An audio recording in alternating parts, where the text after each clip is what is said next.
ये आपका होगा ग्राफ मेथड, है ना। ग्राफ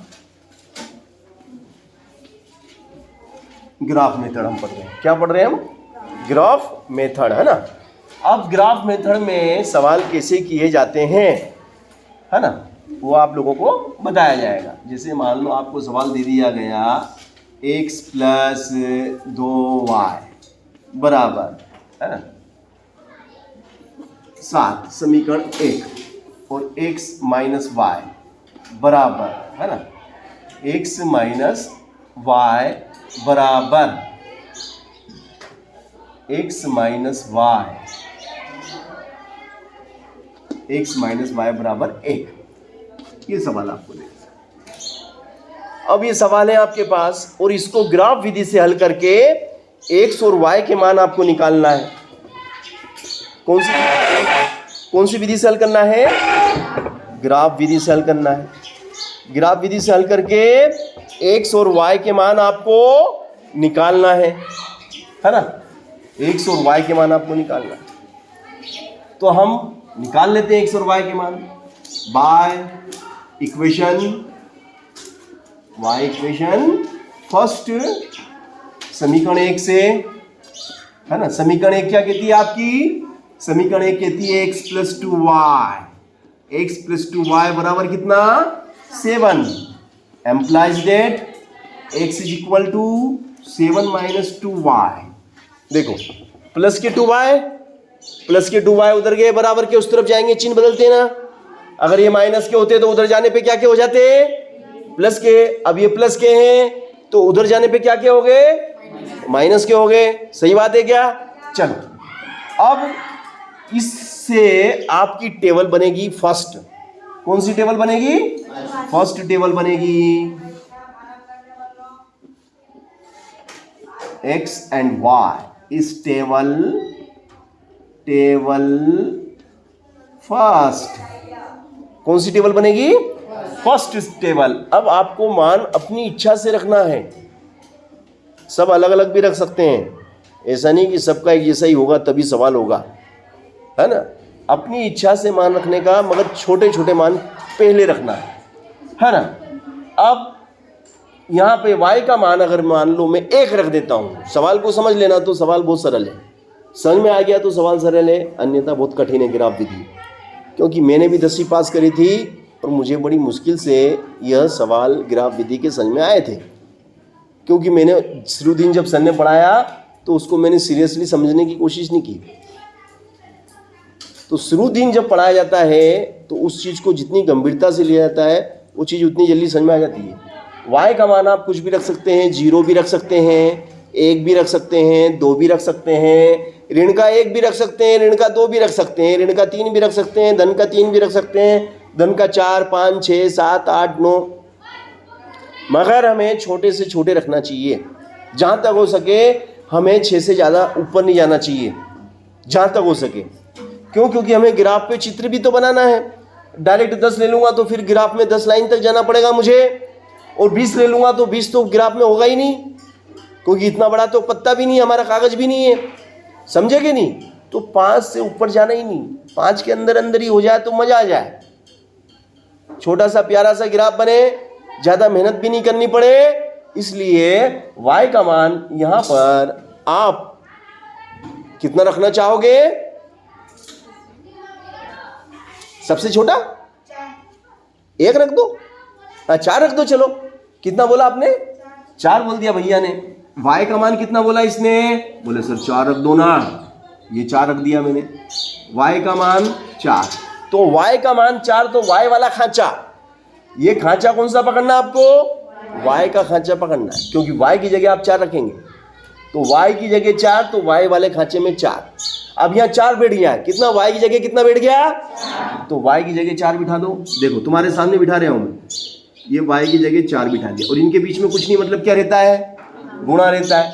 तो 4 दूनी 4 दूनी 4 दूनी, तो ये क्या हो गया? 7 ऋण 4 दूनी 8, तो 7 ऋण 4 दूनी 8 बराबर में क्या? बोले x। बराबर में क्या है?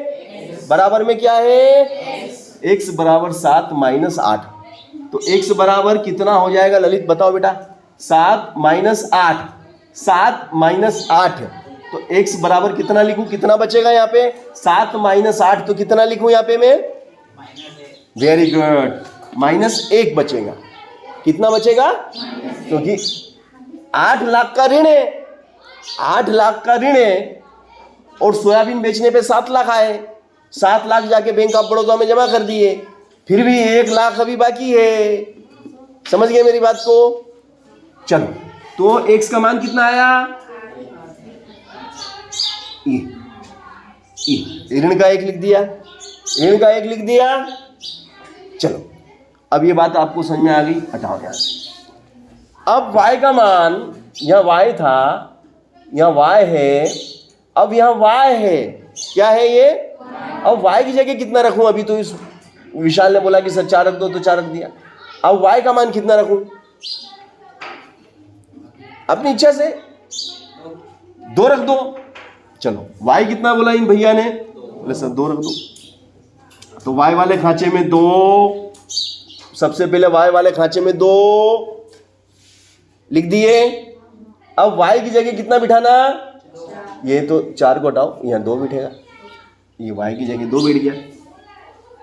तो ये क्या हो गया आपका? देखो, इसको मैं यहाँ लिख देता हूं, x बराबर 7 और 2 दूनी 4। बताओ x बराबर कितना हो जाएगा? 7 माइनस 4। 7 माइनस 4 कितना होता है? 7 माइनस 4 कितना होता है? 7 माइनस 4 बहुत कठिन है। अरे भैया, धन के 3 आएंगे ना भैया मेरे, नहीं समझे? मेरे जेब में 7 रुपए, 4 रुपए मैंने ऋण दे दिया किसी को, ऋण में दे दिए, तो भी तो अभी धन मेरे पास 3 और बचा। अरे यार, ऐसे बेटा नहीं समझे, ऐसे समझ लो, समझे कि नहीं? बस एक समझ ये थी। चलो, अब y की जगह कितना रखूं बेटा? है? अब y की जगह कितना रख दूं? अब ये भैया गिरे सर 3 रख दूं, तो y की जगह 3, जो 3 आया, वो 3 दूनी 6। तो x बराबर कितना हो जाएगा? 1। समझे कि ये बात समझ में आ गई ना? बात सबको समझ में आ गई? कैसे टेबल बनी? आप लोगों के सामने टेबल बनाई ना, बस टेबल बन गई तो बेटा बहुत बड़ा काम हो गया। टेबल बनाने तो खास रहता है, सबसे महत्वपूर्ण काम है टेबल, और टेबल जिसने बना ली बस, तो फिर क्या, अब तो जीत गया अपन। चलो, अब समीकरण, ये टेबल किससे बनाई अपन ने? ये टेबल हमने किससे बनाई? समीकरण 1 की मदद से बनाई। ये टेबल हमने किसकी मदद से बनाई? समीकरण 1 की मदद से। अब हम समीकरण 2 की बात करेंगे, है ना? समीकरण 2 क्या कहती है? x माइनस वाई बराबर 1। x बराबर कितना हो जाएगा? ये ऋण का y उधर जाएगा, ऋण का y उधर जाएगा, ऋण का y उधर जाएगा, ऋण का y उधर जाएगा, धन का y। ऋण का y उधर गया, धन का y हो गया कि नहीं? अब इसकी बनेगी टेबल, इसकी कौन सी टेबल बनेगी? 2। इसकी टेबल 2 बनेगी भाई, है ना? ये टेबल किसकी? बोले इसकी। अब y की जगह कितना? ये तो x वाला और ये y वाला। y की जगह कितना रखूं? y की जगह कितना रखूं? y की जगह कितना रखूं? मन से रखूं। तो y की जगह कितना रखूं? y की जगह 1 रखो। y की जगह 1 रखो, तो 1 रखो तो 1 और 1 जुड़ गए तो 2 हो गए।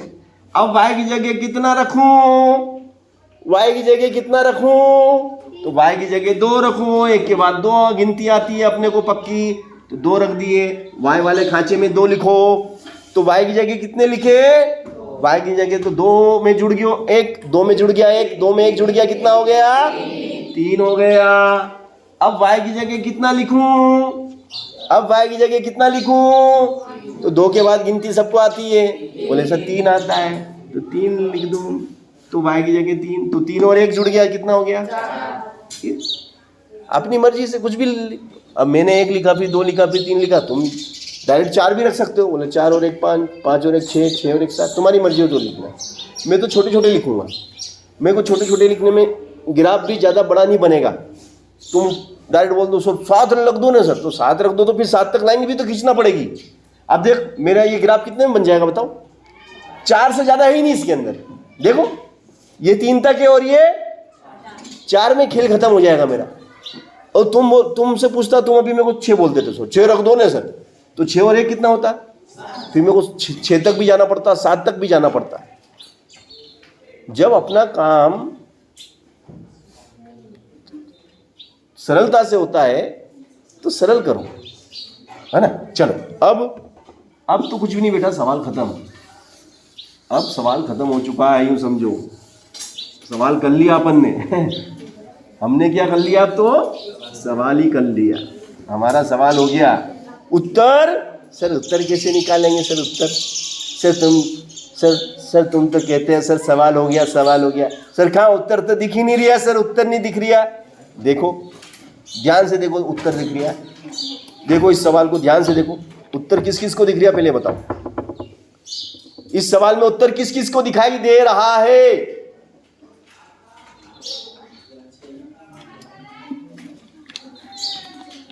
देखिए इस सवाल में आपको उत्तर ध्यान से, ये जब आप टेबल देखेंगे, ये टेबल आपको उत्तर बता रही है। हाँ भैया, किस किस ने हाथ खड़े करें।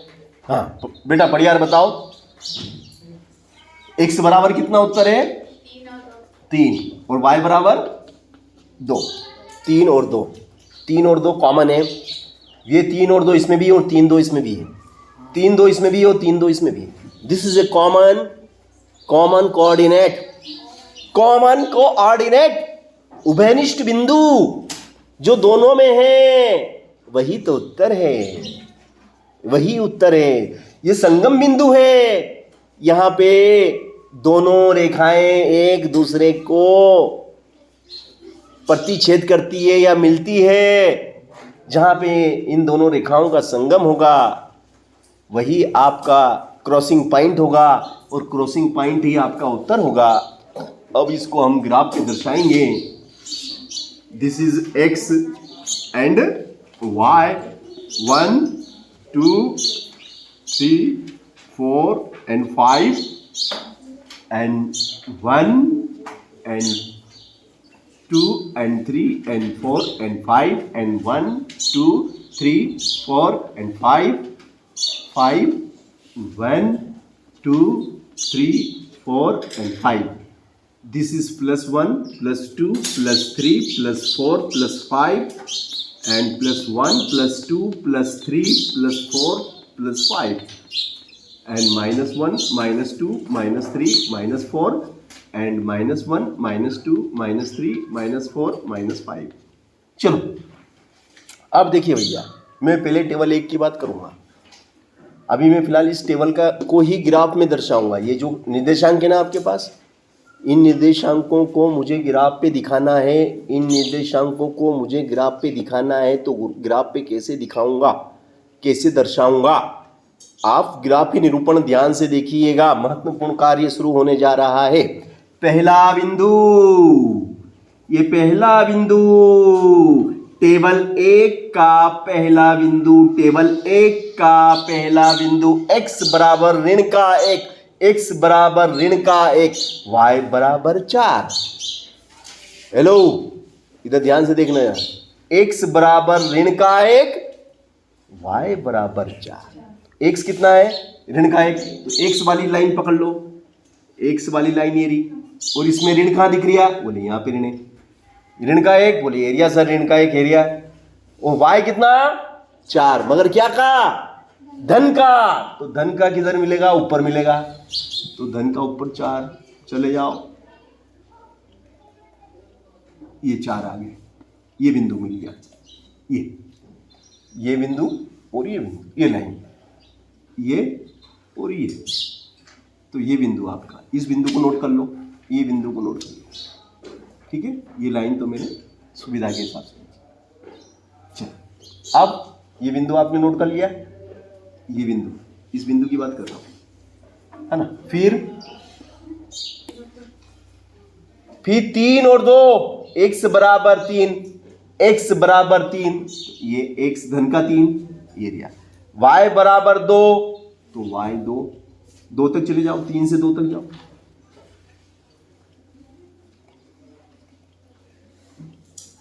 ये बिंदु, इस बिंदु को नोट कर लो।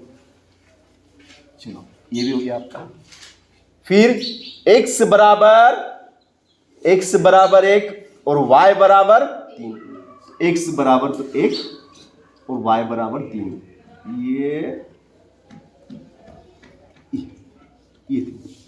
ये बिंदु नोट कर लो।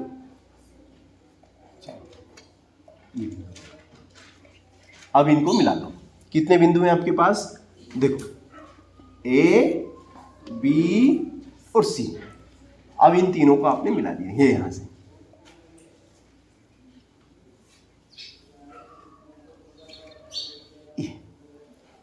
इस तरीके से इन तीनों बिंदुओं को आपने मिलाया तो आपको एक सीधी सरल रेखा प्राप्त हुई, सीधी सरल रेखा मिली। अब टेबल नंबर 2 की बात करेंगे। किसकी बात करेंगे? टेबल 2 की। टेबल 2 में क्या है? x बराबर 2, y बराबर 1, ये 2, ये 2 और ये 1, ये बिंदु मिल गया। चलो हटाओ। फिर x बराबर 3 और y बराबर 2, तो x बराबर 3 और y बराबर 2, ये बिंदु मिल गया, ये इस पे है ना कॉमन। फिर x बराबर 4, x बराबर y बराबर 3, तो x बराबर 4, ये 4, ये 4 और y बराबर 3, ये बिंदु मिल गया।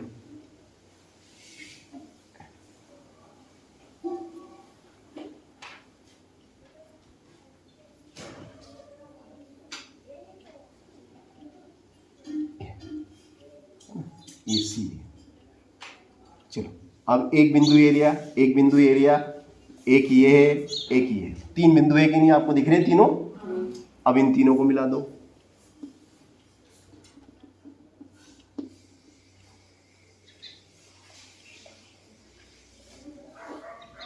ये तीनों को मिला दिया, है ना।